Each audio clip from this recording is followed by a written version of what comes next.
across the world, one aspect of this pandemic has been a massive increase in inequality, which results from the fact that governments have generally privileged profits over people. And this has come out in many different ways. The vaccine apartheid that has been talked about is very much an example of this. So let's just look in India, which are the ways in which large capital and the interests of large capital have been given priority over people.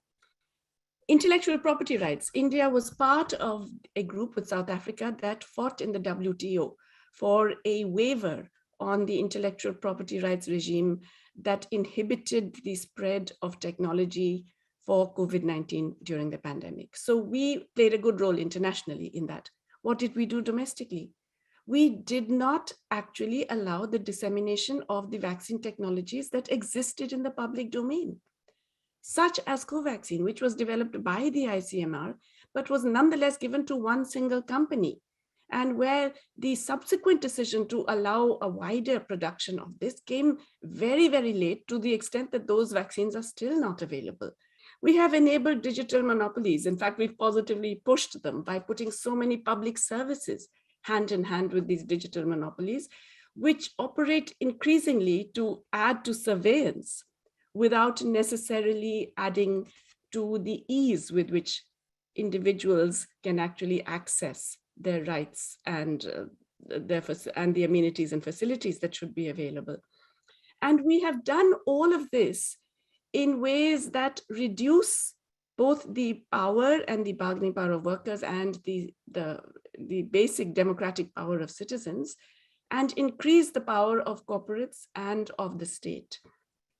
Now, tax policies, we actually gave a major benefit to corporations just before the pandemic in 2019, a massive decline in corporate tax that gave a windfall benefit of, I think, nearly 2% of GDP to large corporations without generating any increase in private investment, mind you. At the same time as the government throughout the pandemic kept increasing the prices of fuel through the indirect tax measures, and therefore put the burden of all of this pandemic spending, non-spending even, on individuals, on people. And so then the question is, why these policy choices? Well, obviously the sort of banal answer staring us in the face is that these policy choices are made because of the greater lobbying power of corporations, the fact that today in India, our political funding system has become so opaque that we have a kind of institutionalized bribery in the form of the electoral bonds. But that's not the only reason. Governments can do this, or this government can do this because they can get away with it. Because we are not getting, if you like, the broader angry protests that many of us would have thought would be inevitable in a situation like this.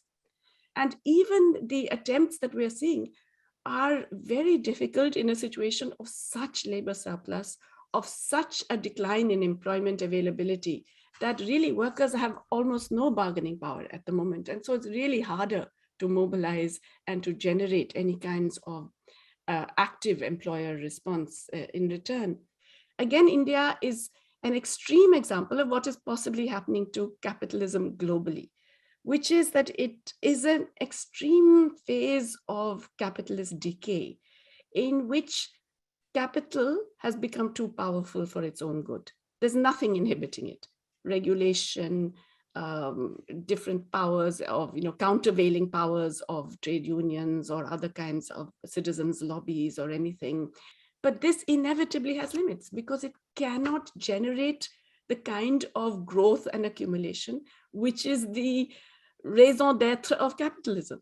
And capitalism is all about growing, accumulating, right? More and more GDP all the time. If it can't do that, then it's caught in a bind. And I think that's the kind of bind that Indian capitalism also is going to find itself in more and more. There is a way out. It doesn't necessarily have to be, this extreme, massive, violent overthrow. In fact, it's unlikely to be, but there is a way out, even in terms of bringing back the countervailing powers, bringing back the regulatory practices, the power of unions and citizens associations and others, bringing back the public provision of essential services and public and basic needs and so on, which would act to prevent otherwise what looks like fundamentally a bit of an apocalypse.